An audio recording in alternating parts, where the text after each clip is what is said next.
थंडीतलं खूप लेट झालं आहे.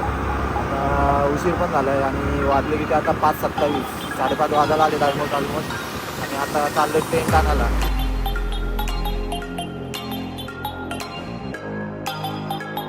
मग चला त्याचा चांगलाच वापर करू. लागलो आता कॅम्पिंगच्या सामानापासून सुरुवात करायला आणि पोचतो घरी.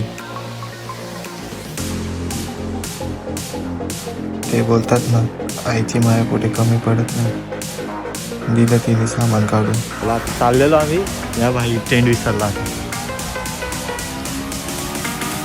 आणि टेंट विसरलं तर राहणार कसा काय समजत नाही. हा बघ भाई टेंट घेऊन आला.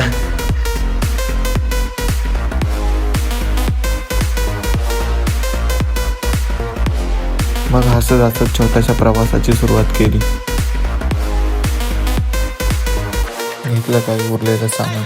शेवटी पोचला अनोळखी डेस्टिनेशनवर आणि लावून घेतला टेंट. मांडून घेतलं जेवणाचं सामान. जेवणासाठी चूल तर हवी, मग मांडून घेतली चूल.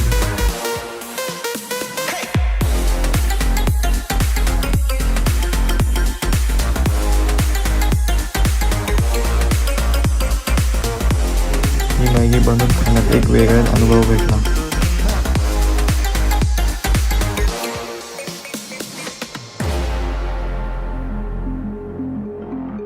काल अंधारात होतो, आज उंचीवर आहे.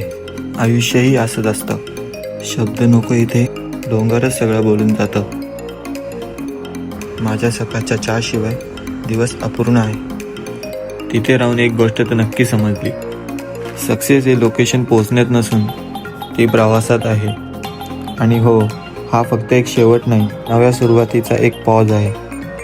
भेटूया पुढच्या प्रवासात. जय एकविरा.